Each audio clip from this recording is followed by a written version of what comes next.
Welcome to Maths by SAS. This is my second lesson of PTB Class 9 Science Group.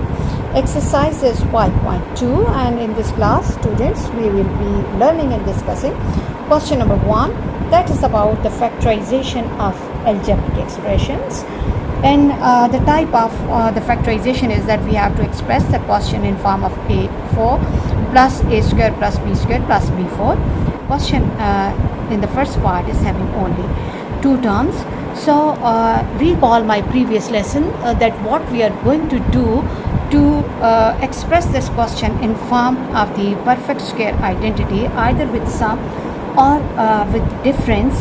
And if we recall the previous lesson, we can see that every algebraic expression that has expressed in form of the perfect square identity with sum or difference, that has, students, how many terms? That has three terms. The first term and the last term has to be some perfect square expression, and the middle term has to be the product of the square root of the first and last term along 2.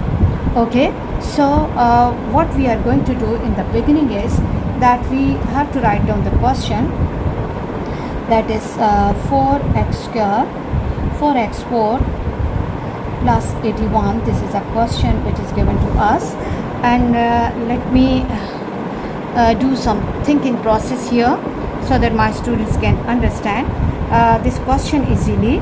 That we have 4x4 can be written as 2x square whole square, and 81, which is at the last place, can be expressed in form of the 9 square.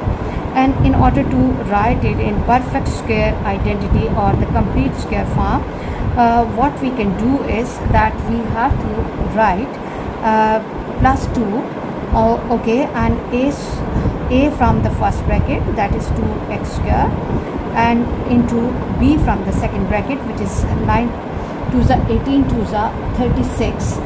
So it means I need to have 36x square with me, so that my question can be expressed in form of what? In form of the perfect square identity.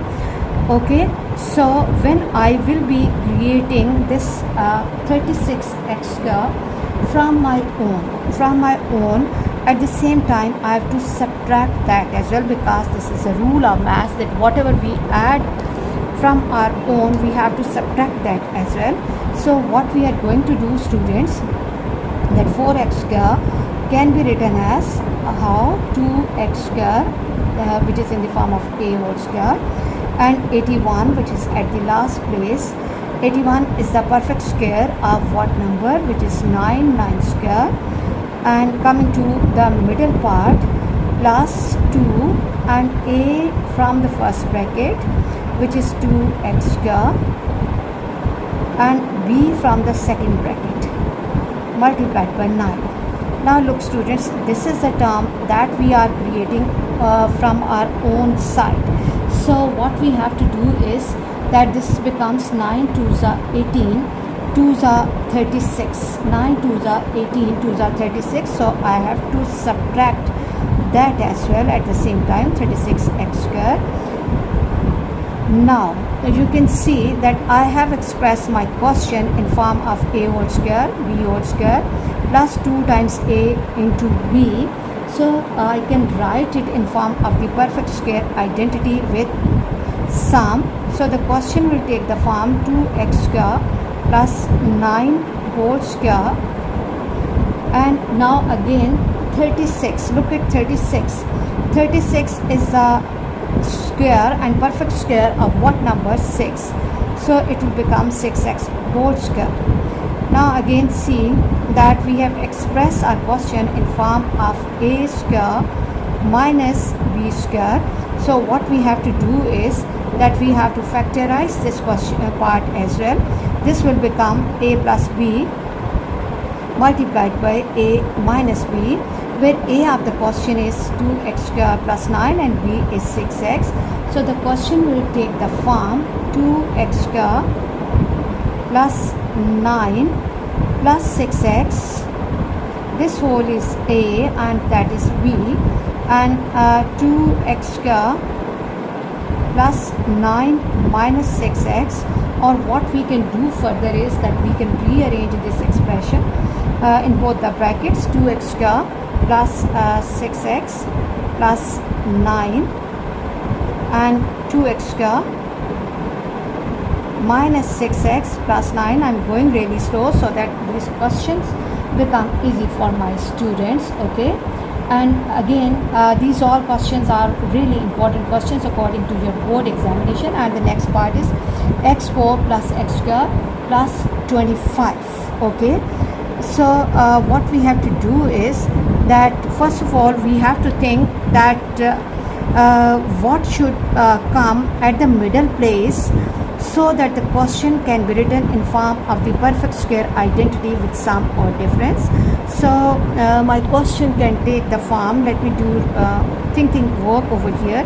x4 can be written as x square whole square, and 25 can be written as 5 square. Now plus 2 a from the first question, first bracket, and b from the second bracket, which is 5. So in order to express this question in form of the perfect square identity, I need to have 10x square with me. I need to have 10x square with me. So what we are going to do is that first of all I will be taking x4 plus 25 in one bracket, and x square let me write outside. And now I'm going to express this part in form of the perfect square identity. This will become a whole square plus 25 for 25, 5 whole square plus 2 into a, which is x square, and b, which is 5. Now I have added 10x square in this bracket, so I have to subtract 10x square as well, student. This is a key rule over here. So if you look at this part of the question, inside the bracket we have the form a square plus 2ab plus b square. So I can write it in form of x square a plus b whole square. So it will become x square plus 5 whole square, and x square minus 10 is 9x square. Now again think about the 9. 9 is our perfect square.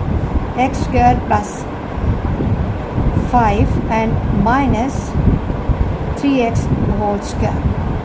Again, if you look at the question, a question has taken the form of difference between two squares. This whole is a and this whole is b. So the question will take the form a plus b, that means x square plus 5 plus 3x and x square plus 5 minus 3x.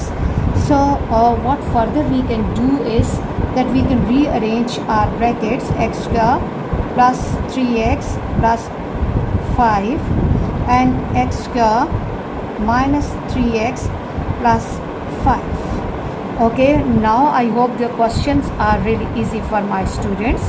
And moving to the last part of this question, which is x4 plus 4x square plus 16. Again we have to go for the thinking process first, that what should we add or subtract to get a complete square expression or perfect square expression.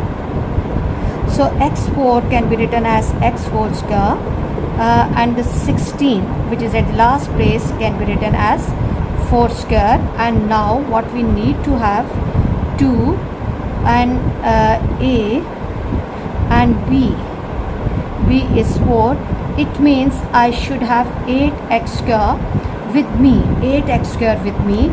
So I need to create 8x square. So what we are going to do is that first I will be taking the first and last term, okay, in one bracket, and this is extra 4x square.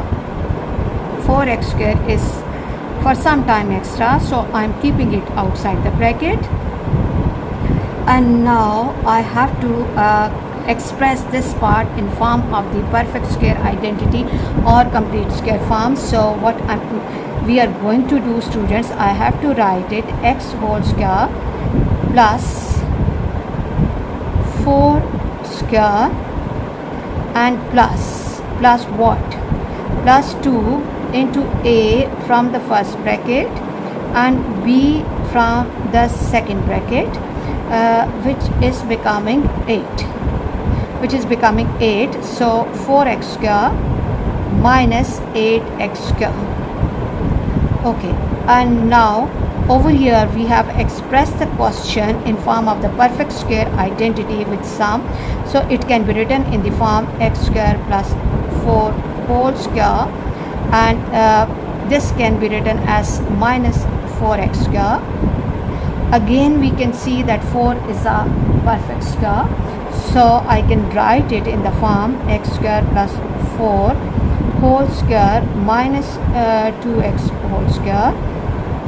And now again, this is a of the question and this is b of the question. So a square minus b square, the difference between two squares. So it will become a plus b, which is x plus 4 plus b 2x, and then x square plus 4 minus 2x. Or what we can do is we have to apply the same format on all the questions, that we can rearrange the brackets, plus 4 and x square minus 2x plus 4. I hope, students, now the questions have become really easy for all of you. In all the questions we have to express our question in form of the complete square form or perfect square identity, in the beginning with sum or difference, and then at the end we have to apply the difference between two squares. These are the key rules now that we have to apply on these questions. Please watch my lessons, like, share and subscribe to the channel, and press bell icon to get the notification of every lesson in time. Thank you very much.